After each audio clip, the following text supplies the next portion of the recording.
नमस्कार, किसान रेडियो में आपका स्वागत है और मैं हूँ राज झा। आज हम जिस बात को लेकर आगे बढ़ने वाले हैं वो है कि क्या हम अपने लिए अपनी सब्जियां खुद उगा सकते हैं। कुछ लोगों का मानना है बिल्कुल सही, क्यों नहीं। और कुछ लोग तो इतना तक कहते हैं कि आप जो खाना खुद अपने लिए उगाते हैं वो पैसा छापने के बराबर है, यानी आप अपना पैसा बर्बाद नहीं करते हैं। मैंने ये भी देखा है कि जिनके पास ज़मीन है वो भी उगाते हैं। कुछ लोग बालकनी में भी उगा लेते हैं, कुछ लोग गमले में भी उगा लेते हैं, कुछ लोग बोरियों में भी उगा लेते हैं। तो सब्जियां उगाना एक स्किल है, एक शौक है, एक एक तरह का अभ्यास है जो लोग करना चाहते हैं और लोग कर रहे हैं। इसके कई फ़ायदे हैं। आप जो उगा रहे हैं उसमें आपका शौक जो है, उसमें जो आपका वक्त जाता है वो आपके लिए अच्छा है। थोड़ी सी एक तंदुरुस्ती की बात है, कुछ आप नया कर रहे हैं, सोच अच्छी होती है। दूसरी बात, आप जो बाज़ार से लेके आते हैं उसमें कौन-सा केमिकल है, नहीं है, इसके बारे में आपको नहीं मालूम। तो आप जो अपने खुद से उगाते हैं उसके बारे में आपको मालूम है और वो आप अच्छी एक चीज़ अपने हाथों से बनाई हुई खाते हैं। तो ये एक नया कॉन्सेप्ट भी है, ग्रो योर ओन फूड। और आज इस पे बात करने के लिए मेरे साथ हैं अभिजीत। अभिजीत पटना से हैं। मैं चाहूँगा कि वो अपना परिचय हमें दें। अभिजीत जी।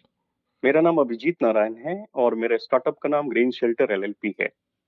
हम पटना से ऑपरेट करते हैं और कस्टमर्स को ऑर्नामेंटल प्लांट्स को घर में लगाना प्लस घर में कैसे खुद की सब्जियों को उगाएं, उसमें हम लोगों को ट्रेन भी करते हैं।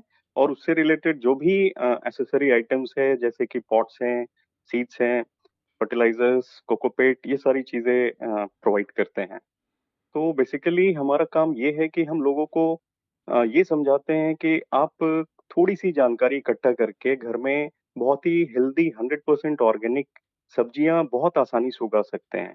एक मेंटल बैरियर होता है, हमें लगता है कि बहुत ही मुश्किल काम है, बट एक्चुअली ये बहुत ही आसान काम है। ये हम लोगों को समझाते हैं। इवन अगर आप अपार्टमेंट में रहते हो, आपके पास छोटा सा एक बालकोनी है, तो भी आप 6-7 तरीके का ग्रीन वेजिटेबल्स जैसे कि पालक है, पुदीना है, धनिया है, अ, टमाटर है, लाल साग, इवन मिर्ची, कद्दू, पम्पकिन, ये सारी चीजें बहुत ही आसान है उगाना। तो ये संभव है। और अगर आपके पास अपना घर है, तो आप हर चीज, जितने भी तरीके का वेजिटेबल्स है, आप सभी कुछ घर में उगा सकते हो। अभिजीत, हमारा ये मानना है कि चाहे कोई कितना ही गरीब ही क्यों ना हो, हफ्ते में 100 रुपए की तो सब्जी तो ज़रूरी खरीद के खाता होगा। बिल्कुल, और सौ बिल्कुल। रुपए की सब्जी अगर वो खरीद के खाता है तो महीने में कम से कम जो है वो 2 से 2,500 रुपये सब्जियों पे और इन चीज़ों पे खर्च करता है। तो अगर बिल्कुल, वो बना के अपना खुद उगा लेता है तो एक तरह की बचत भी होगी और उनको ये भी पता होगा कि वो क्या खा रहे हैं। साथ में एक बिल्कुल। बहुत इंटरेस्टिंग फैक्ट है अभिजीत, जो मैं शेयर करना चाहूँगा। जो पहले एक हमारा समय था जहाँ गाँव घर में हम लोग रहते थे, तो वहाँ पर एक बारी, एक किचन गार्डन का कॉन्सेप्ट हुआ करता था। दादी नानी वगैरह जो बीज वगैरह होते थे कहीं कोने में फेंक देते थे और वहाँ से वो निकलती जाती थी। और शायद ही कोई ऐसा घर रहता होगा गाँव भर में जिसके छत पे जो छज्जा होता था उस पे कोई पम्पकिन, कोई कोड़ा, कोई कद्दू या इन तरह की जो बेल वाली चीज़ें हैं वो ना लटकती हों। करेला के लटके होंगे कुछ। और आस-पास काफ़ी खाने की चीज़ें मिल जाती थी, जैसे अरिकंचन का पत्ता होता है या ओल होता है हमारे यहाँ, जिमीकंद जिसको कहते हैं, या खमहौर बोल के एक और रूट होता है। इस तरह की काफ़ी चीज़ें आस-पास ही उग जाती थी जो कि हम लोग खाते थे। धीरे-धीरे मॉडर्नाइज़ेशन के साथ ये सब चीज़ें कहीं चली गईं और हम लोग शहर में आ गए और हम सब्ज़ी उगाना, खाना दोनों ही भूल गए। तो आप जो कर रहे हैं उसमें लोगों का इंटरेस्ट जगा रहे हैं सब्ज़ी को उगाने में। बिल्कुल, बिल्कुल सर। तो ये क्या सब्जी। उनके घरों पे जाके करते हैं या कैसे करते हैं इसको? हमें बताएँ थोड़ा हाँ इसके जी, बारे में। हाँ जी सर। दोनों तरीके से करते हैं। एक तो हम रेडीमेड जो मछली का बॉक्स होता है, हुँ, उसमें हम वेजिटेबल्स को रेडीमेड हम अपने नर्सरी में रेडी करके रखते हैं, हुँ, सीज़न के हिसाब से। जैसे मिर्ची है, टमाटर है, बैंगन है, इन सारे चीज़ों का हम सीड से सीडलिंग्स तैयार कर लेते हैं, सैपलिंग्स। हुँ, और एक तो हम सैपलिंग्स भी कस्टमर्स को सेल करते हैं, हुँ, जो चाहिए जिन्हें।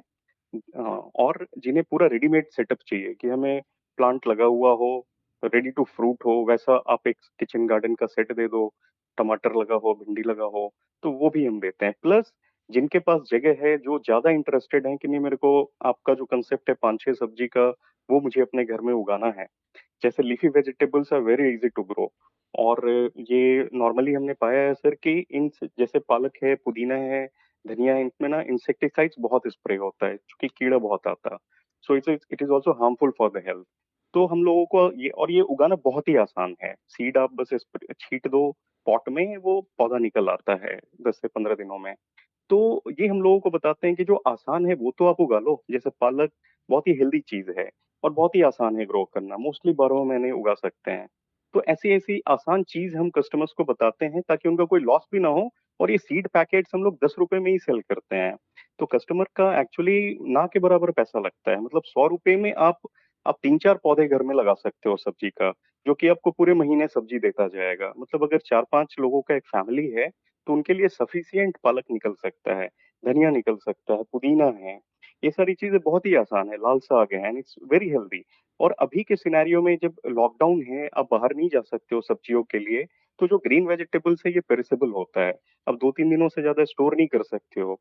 तो ये अगर अभी आप घर में लगाते हो, जैसे अभी मेरे पास बहुत कॉल्स आ रहे हैं कि हमें सब्जी लगाना है, तो वही हम लोगों को एजुकेट कर रहे हैं कि सीड अगर आपके पास है या आप कहीं से आसपास से ले सकते हो तो आप ये लेके लगाओ। लोगों को हम सर इसके पहले ट्रेन भी करते थे।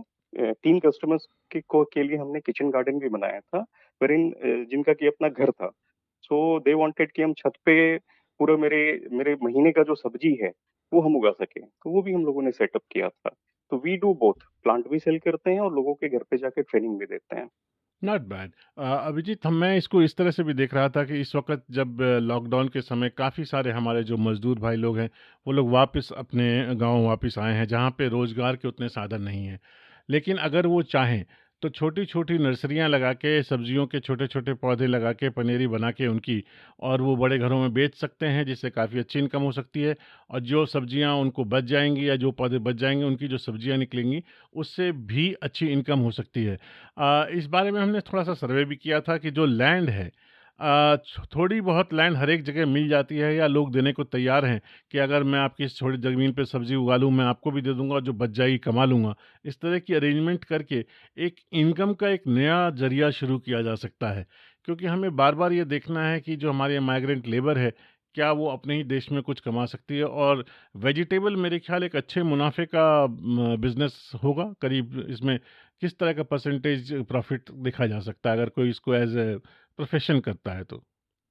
बिल्कुल सर, ये एक बहुत बड़ा अपॉर्चुनिटी एरिया है। और अभी के समय में तो सर, अभी अगर आप देखो तो और क्या चाहिए लोगों को, बस खाने का ही तो सामान चाहिए, सब्जियां चाहिए और राशन ग्रोसरी आइटम्स चाहिए। तो इसका इम्पोर्टेंस और किसान का इम्पोर्टेंस आज से ज्यादा, मेरे ख्याल से सर, इसके पहले कभी भी नहीं था अपने देश में। तो लोग अहमियत भी समझ रहे हैं और लोग इन सब चीजों को वैल्यू भी देंगे। लोग अभी इसके पहले जैसे एज अ बिजनेस कंसेप्ट से मुझे लग रहा है कि अभी के पहले हम लोग जब मार्केट जाते थे तो थोड़ा मोल भाव भी करते थे सब्जी पे।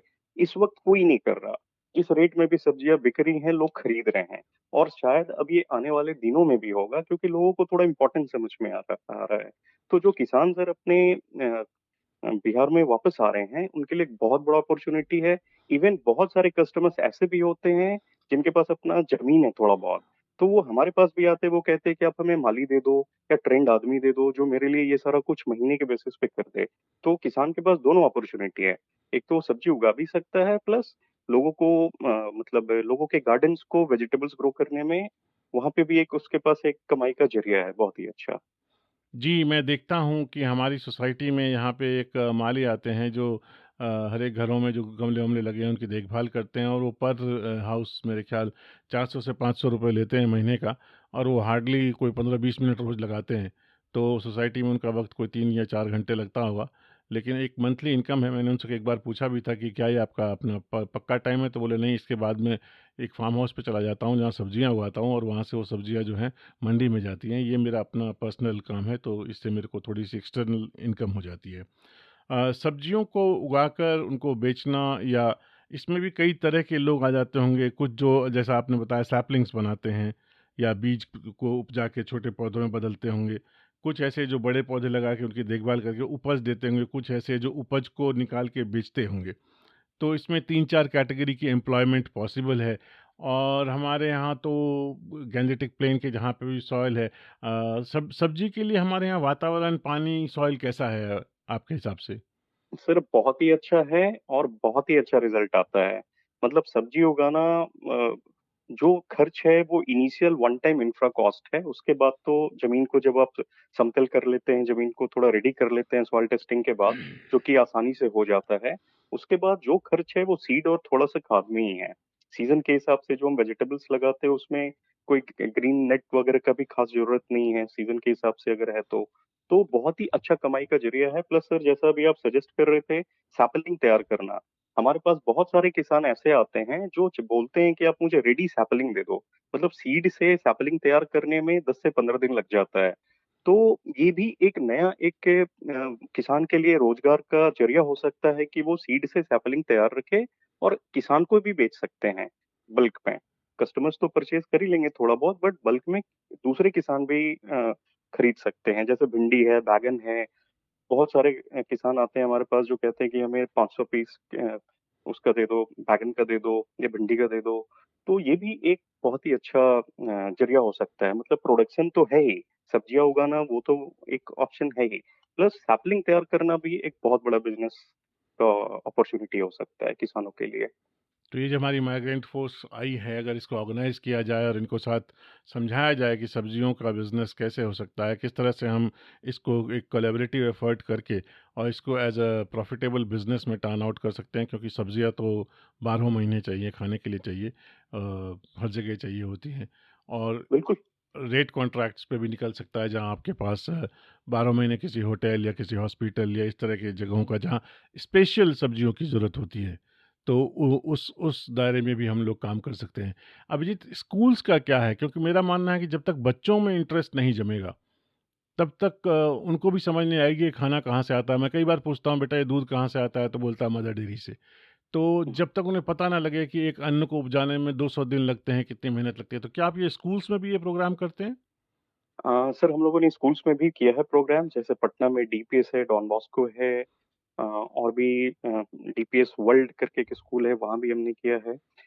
या फिर जो स्कूल्स हमें अप्रोच करते हैं कि हमें ट्रेनिंग देना है, उन्हें भी सब्जियों पे तो सर अभी तक हमने ट्रेनिंग नहीं दिया है, बट ऑर्नामेंटल प्लांट्स या इंडोर प्लांट्स पे हमने दिया है। और हमने बच्चों के लिए एक गार्डनिंग किट भी बनाया है ताकि बच्चे सीख सके कि कैसे सीड से जर्मिनेशन होता है, सैपलिंग तैयार होता है, प्लस उससे सब्जियां या फल निकाला जा सकता है, प्रोडक्शन होता है।